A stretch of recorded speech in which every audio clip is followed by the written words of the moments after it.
para quando eu querer fazer uma dinâmica diferente, então, para não ficar aquela coisa profissional, já meio que vai tentar fazer uma conversa aqui, um debate, enfim. Então, está aberto para a participação do público. Agora, como eu sei que o público às vezes é muito difícil de engrenar, às vezes, nas perguntas, eu vou começar já lançando um pouco a minha provocação, a minha pergunta. Enfim, eu acho que o mais interessada a Índia, eu queria que só fizesse um comentário sobre um pouco, você falou sobre o trabalho do diretor de arte e tal, e nesse filme realmente a marca do diretor de arte você sente bastante o peso um pouco dessas escolhas, né? Não só da direção de arte, mas também do figurino, né? Eles compõem toda essa paisagem interna do filme. E eu queria que você comentasse um pouco sobre a escolha, um pouco dessa paleta de cores, enfim, com todos os pesares, assim, a projeção não foi a ideal, porque a gente não está com o equipamento ideal, mas a escolha da paleta de cores para esse filme, que é toda voltada para o azul, os figurinos, os pequenos objetos de cena, tudo isso converge um pouco para o azul, e a personagem dela às vezes destoa, sempre destoa um pouco dessa escolha. Eu queria só que você comentasse um pouco para a gente começar um pouco a conversa sobre isso. Na verdade é super interessante porque quando você tem um projeto visual consistente, consciente, ele tem uma série de funções, ele não é puramente decorativo. E nesse caso, o projeto da Bia Junqueira, e com a direção de fotografia do Toca Seabra, que é maravilhosa também, né? O roteiro, eu acho que tudo funciona nesse filme. Particularmente eu gosto muito, eu já vi algumas vezes e acho ele fantástico. Mas o que você percebe claramente ali é que o cenário, principalmente o espaço da Regina, ele de certa forma é responsável por definir o caráter da personagem. Tá? E o figurino é interessante porque ele mostra as mudanças e as transformações que a personagem vai sofrendo. Vocês percebem que quando ela começa, ela usa aquela roupa bem senhora, calça, uma blusinha, uma paleta mais de castanhos, cinzas, e à medida que ela vai entrando em contato com os sentimentos, vai entrando em contato com algumas emoções, ela começa a usar vermelhos, laranjas. E, assim, como eu falei no início, eu acho que tem um cuidado ali. Primeiro tem essa questão que é uma relação mesmo, é um projeto. O projeto visual envolve o diretor de arte, o diretor de fotografia, o figurinista, o diretor do filme, obviamente, que vai dar o tom, que vai propor quais são as intenções, o que ele pretende com aquele roteiro, né? Mas o que a gente percebe é que essa equipe, esse conjunto funciona tudo muito bem, porque vocês perceberam aquela questão que eu coloquei, que a câmera do apartamento da Regina é sempre fixa. Então a câmera está sempre em pontos estratégicos, que trabalha muito com aquela composição visual dos quadrados, né? A porta, a janela, e tem a coisa da parede ser azul e o batente da porta e as molduras. É um apartamento também interessante porque ele tem algumas poucas portas, mas de modo geral ele tem essas molduras que são abertas, né? Pode complementar. E aí você fala desses fixos, né? Uhum. Poltrona, mas aí no final faz questão de dar um afastamento para mostrar o jarro vazio, né? Ele mostra 2 vezes os jarros de flores chegando e depois, quando não chega mais as flores, ele afasta para mostrar um jarro vazio. Achei interessante. Não, isso é muito interessante porque você vê que todos os objetos, todos os elementos ali estão dialogando com o roteiro, estão dialogando com a dramaturgia, estão dialogando com as mudanças no caráter da personagem, com digamos assim, os avanços que ela tem em relação a lidar com os seus sentimentos, com as suas questões. Agora, o que é interessante é que essa composição chega a ser de um virtuosismo, né? E a gente tende a associar essa composição mais quadrada a um conservadorismo, a uma coisa mais estável. Então, aquele apartamento ele é todo muito estável. Tanto que a medida é todo muito quadradinho, muito fechadinho, muito organizado, muito limpo. Isso também denota que não tem movimentação, o neto não visita ela, não tem frequência de pessoas. Tem uma cachorra, e mesmo a cachorra é uma cachorrinha senhorinha, que não faz nenhum estrago, né? Fica o dia inteiro deitadinha lá, não estraga nada, não é nem... Quando você tem animal, normalmente você tem uma... E é tudo muito perfeito, muito organizado. De certo modo, isso já denota a condição daquela senhora de solidão naquele momento, de isolamento, de falta de relacionamento mesmo. Agora tem umas coisas mais interessantes, tem coisas interessantes. Eu falei um pouco do cenário, do figurino, mas os objetos me interessam muito. Porque vocês perceberam que logo na entrada da casa tem uma estante com uma porção de vidros e coisas de metal e tal. Esses são objetos que não têm uma função puramente decorativa, mas por outro lado, o fato de você ter muito vidro, muito metal e a própria estante, né, cinza de metal, reforça a frieza daquele ambiente, reforça que é uma sensação geral por conta da paleta de cores, azul, branco, e mais essas transparências, o metal ajuda a reforçar isso. E o curioso também é que você tem um abajur que ilumina ela, quando ela tem aquele ato subversivo, né, de vigiar os outros apartamentos, de observar os outros apartamentos. E é muito curioso porque o abajur à noite, ele é vermelho, ele parece uma lanterna oriental, ele ajuda a criar essa atmosfera aí de subversão, de submundo, de, sei lá, eu penso logo naquelas casas chinesas de geishas, de prostituição. Então você vê aquele abajur, aquela aparência oriental, te desperta o teu imaginário, sugere uma série de elementos que não tem nada a ver com aquele ambiente que você vê durante o dia. Mas é porque ali, naquele momento, a personagem se desloca daquela condição de senhora, idosa, dependente, solitária, e ela passa para um papel ativo ali, observando os apartamentos, e até mesmo subversivo, porque o que ela está fazendo é amoral, é uma coisa vergonhosa até, mas é onde ela, de algum modo, ela projeta o desejo dela, que está todo ali muito exprimido naquelas paredes e tal.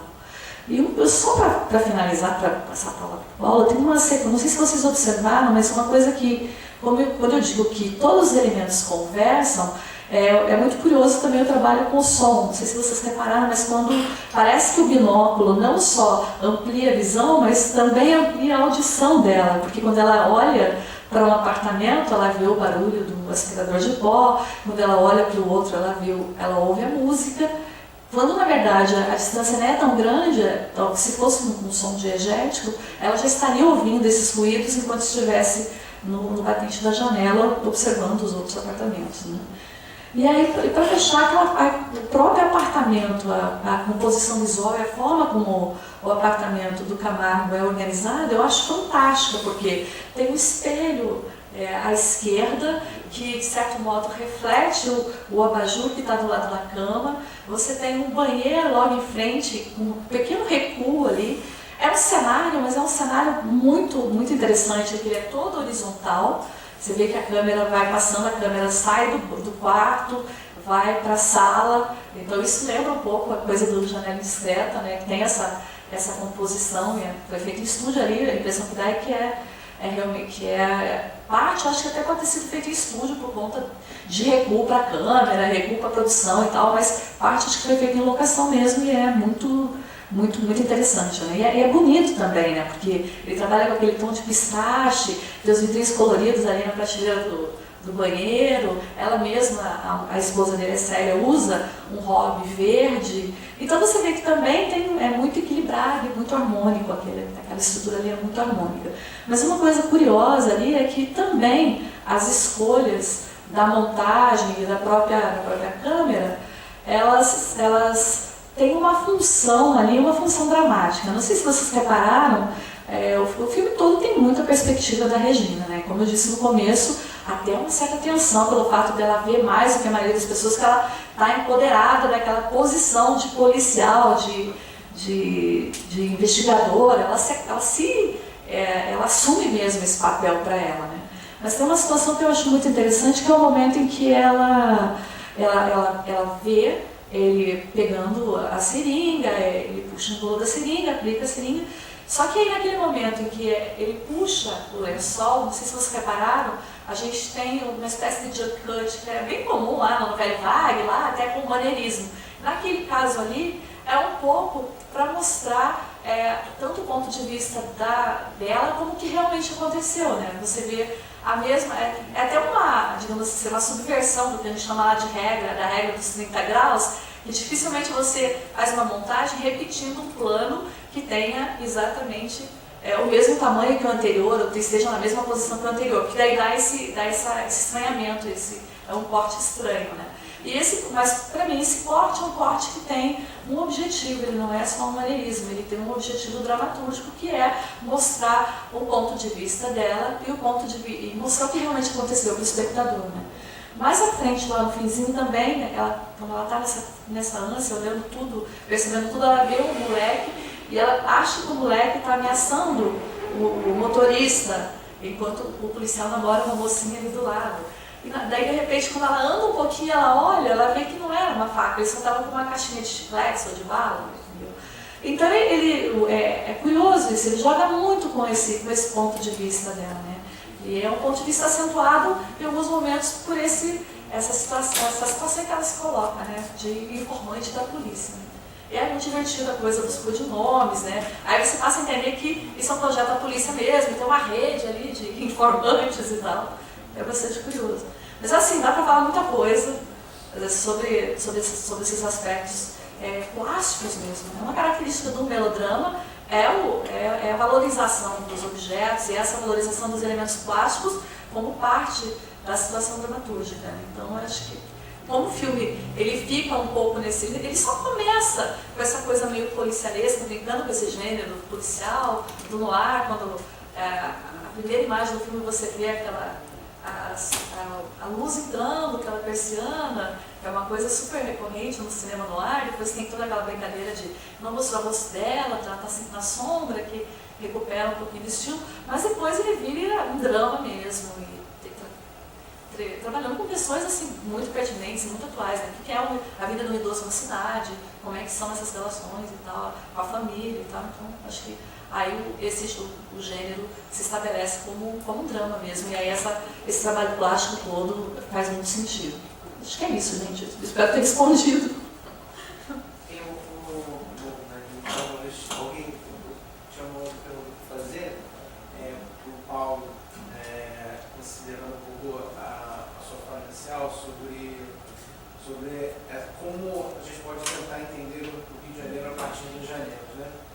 E me chamou a atenção no filme uma coisa muito engraçada, que Copacabana é uma personagem do filme, mas ela não é apresentada enquanto tal, assim, como dizer, você tem os signos de você estar naquele bairro, mas diferente de outros filmes, aquilo não é informado para você. Você reconhece o bairro justamente pela arquitetura, por essa paisagem que para a gente passa a ser comum, seja o bar na calçada, a boate de stripper na Prado Júnior, enfim, o próprio calçadão, os prédios, um pouco da arquitetura dos prédios, das janelas amplas, né, de algumas ruas.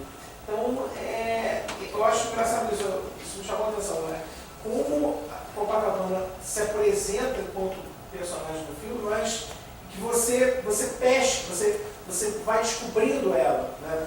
O primeiro plano interno. Então, a princípio, aquela paisagem poderia ser qualquer um, mas em algum momento Copacabana se impõe. Aquela paisagem se impõe ao espectador e ele passa a reconhecer, estamos falando, não estamos em qualquer lugar, estamos em Copacabana, né? Mesmo que o filme não te coloque isso. E, enfim, e tem toda essa questão de Copacabana ser um lugar, né, onde você tem, principalmente essa coisa do idoso, de vários tipos, da prostituta, enfim, isso é um pouco desse caldeirão. Eu queria que você falasse um pouco sobre você vê todas essas relações que estão presentes fundamentalmente nesse bairro, né, característico. Eu acho que é claro que é um filme em Copacabana, é claro que Copacabana termina aparecendo, tem um momento até que ele fala, né, acho que é a família de Copacabana, uma coisa assim, aquela hora ele cita. Esse lado família de Copacabana. É um que explicita assim, claramente, né, tem essa coisa do idoso, mas eu não acho que o filme seja um filme para descrever o espaço da cidade, mas mais a experiência de viver na cidade, né? E tem um jogo de mão dupla, que eu acho que é o jogo das janelas, né? Que no início ela é que olha. Então, o tempo todo, até aquele momento, né, que se suspende a cidade, e ela fica sozinha ali no meio, eu acho que a primeira parte do filme é muito isso. É ela olhando a cidade, é ela dentro da cidade, mas ela se sentindo fora da cidade, como se ela fosse sozinha, né? Aquele sentimento do homem com a multidão e ela sozinha. E no fim do filme é o inverso. Ela que é olhada. É como se ela finalmente tivesse sido incorporada à cidade. Então, eu acho que menos o por acaso é o bairro, mas eu acho que ali é sobretudo essa experiência do homem à multidão, em que, no caso ali, a janela é estratégica para dizer onde é que está, em termos metafóricos, onde é que está a fronteira entre o eu e o mundo, né? E é muito interessante a luz do filme. Você não comentou muito isso, né? Mas a direção de arte dialoga o tempo todo com a luz, e é interessante porque a luz que invade é só da casa dela. As outras luzes são luzes uniformes. É só na casa dela que a luz invade a casa. Recorta, né? Está sempre, já na primeira cena, né? Quando ela abre a persiana, ela fala assim, a Betina, mas você não sabe o que é a Betina. Podia ser a janela, né? Em várias situações, a luz da janela vai invadindo. Diferente de quando também é um movimento de rua. Você tem uma luz mais uniforme. É a casa dela que a cidade está dizendo, olha, eu estou entrando.